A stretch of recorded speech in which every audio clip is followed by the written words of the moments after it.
The fear of intimacy. The fear of connection or intimacy is the most destructive fear in relationships. There's nothing more intimate than the relationship between a mother and her baby.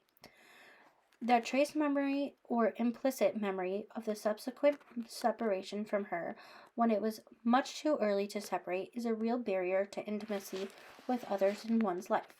This begins with a relationship with the adoptive mother. There's always a little wedge of separation between child and her or their, adoptive mother.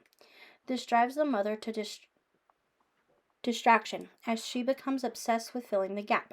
What she doesn't understand is that she can't fill this gap because the gap is what is keeping her child safe. Of course, this is not true because if anything happens to the mother, the child will be devastated despite the faithful maintenance of that gap. Nevertheless, there is a magical belief that if the adoptee makes sure that she doesn't get too close to her mother, they will never again feel the devastation of loss that they did the first time. They are surprised and perplexed. Then if the mother dies, they are nonetheless devastated. Even adoptees who profess to dislike their adoptive mothers are surprised at their reactions at her death. Once in a while, there is someone who really feels relief at the death of an adoptive parent.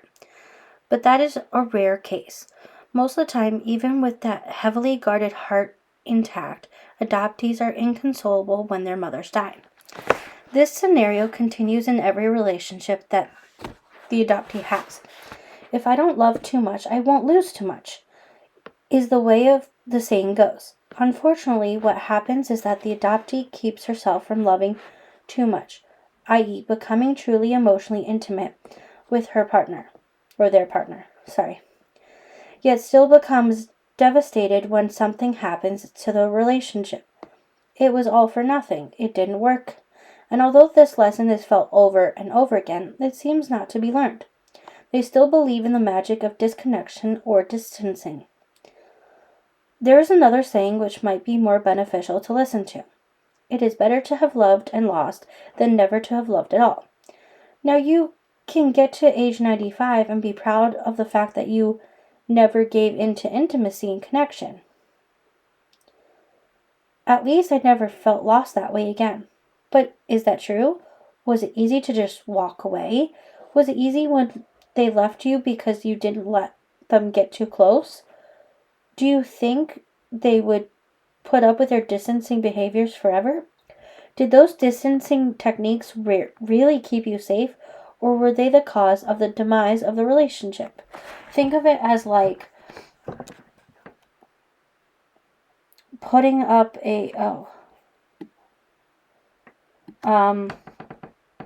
like a steel wall, like a wall around your heart, and not allowing anyone to ever get in.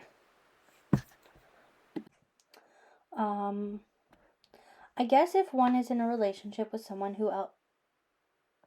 else who fears intimacy, it might all work out.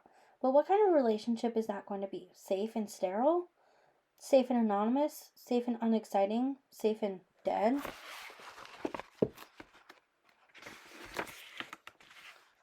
Alright, that is it. There are different types of intimacy, which I think we should eventually talk on. It's not just the schmecks, right? There's emotional, there's mental, there's, all these different things.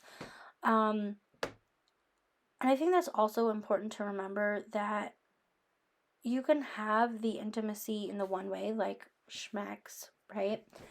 But maybe you don't have it in the mental and the emotional, and that could still be the cause of the problem, right? And that's, at least in my experience, that's where the problem's been. And not that we don't want to get too close, but it's like, for example, you get too close and then you go back, and then you get too close and then you go back, and like if the other person's kind of like emotionally distanced, it's hard because you want that, but then it's like, are you trying too much? Are you being too much of a burden on them? And then you take those steps back, right? And when you are being vulnerable, right? Emotionally vulnerable, mentally vulnerable, and all that, that's when it could be like, oh my God, am I overwhelming this person? And maybe they don't understand. And it's too much in your own head sometimes, and not reading the other person well. Maybe you're not giving the right love language. Maybe they're not giving the right love language back. There's all sorts of things that can happen. Just as an example. Anyway, I will see you guys tomorrow for the next part of this chapter.